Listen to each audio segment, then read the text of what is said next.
It's got comedy, it's got drama, it's got a little bit of the thriller going for it, and it's got truly high expectations.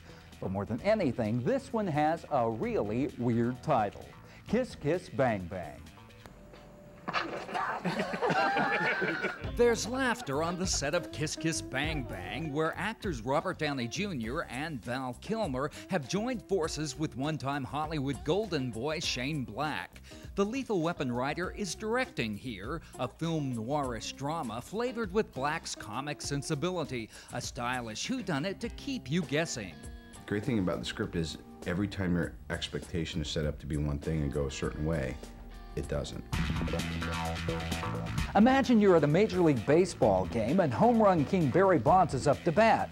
It's a few seconds later, and Barry Bonds hits a home run and it goes straight for your glove. Are you an instant millionaire?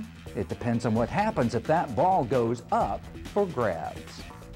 Up for Grabs, Michael Ranovich's little documentary about a baseball, is a story that might have given King Solomon fits. It was the fall of 2001, and Barry Bonds was chasing the Major League home run record. Here's the payoff. A floater to Bonds, and he hits it high. Oh! It's coming right at me. He hits it deep. Oh my God, it's like heading right for me. And it is up here. A simple home run suddenly became the center of a controversy just this side of a soap opera. This guy says he caught it. This guy says he came up with it after it dropped loose. We don't need to do opinion polls on CNN to figure this out. I say it's finders, keepers, losers, weepers, man. Patrick Hayashi of Santa Clara County comes up with a jewel out in the right field bleachers. Patrick is going to be the Bay Area's newest millionaire. This one strange little event out in the bleachers, with just this little round sphere wrapped in cowhide was affecting all these people's lives, and they were all taking it very, very seriously. We're headed into winter, but here in Hollywood they call it something else. It's award season, the time of year when folks here make a list, check it twice, and it's all about Oscar. And one name you're sure to hear at the top of everybody's list is the guy who walked the line, Joaquin Phoenix. Hello, I'm Johnny Cash. How intimidating would that be? Having to utter those words in character, playing one of the most imposing superstars of country music. That must have been on the mind of actor Joaquin Phoenix when he was cast as the legendary Johnny Cash in director James Mangold's unflinching biopic, Walk the Line. Something that Mangold told me very early on, which was very relieving. He said, you're not Johnny Cash, and you're not going to be Johnny Cash. It's your interpretation I want to capture.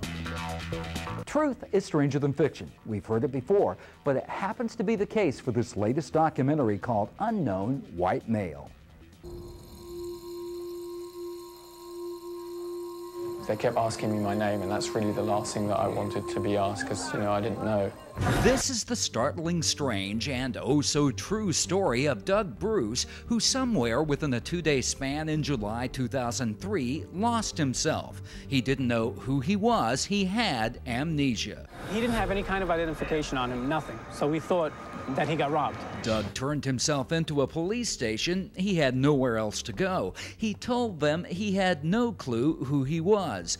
Experts examined him. He became known in short order as the Unknown White Male. And that's the name of the documentary directed by Doug's friend, Rupert Murray. It's the sort of thing that you don't quite know how to react. If someone breaks a leg or has a car crash, you can get your head around it. Amnesia is something very, very mysterious. It doesn't happen every day. It's a movie about baseball starring Rob Schneider, David Spade, and John Lovitz. And with a cast like that, do I really have to tell you that The Benchwarmers is a comedy? Here's more. Ah, sorry, shoot. Get another homer for us, Gus. Yeah, smack it in the butt. Whatever that means. The Benchwarmers takes the national pastime, reworks it a bit, and serves it up for laughs. Think Bad News Bears for the over 30 set, with Rob Schneider, David Spade, and John Heder thrown in. And if you think something familiar may be afoot, you're right. The film comes from the folks at Happy Madison, where the chief folk is Adam Sandler. I think there's more jokes in this movie than any of Adam Sandler's movies, as far as movies he's written and produced. I think this is like, I've just never seen it. It's got something at every scene. He's a creative artist and a talented musician, and he also happens to be manic depressive. Now he's the subject of a new documentary called The Devil and Daniel Johnston. My name is Daniel Johnston. This is the name of my tape, and it's Hi, How Are You? And I was having a nervous breakdown when I recorded it.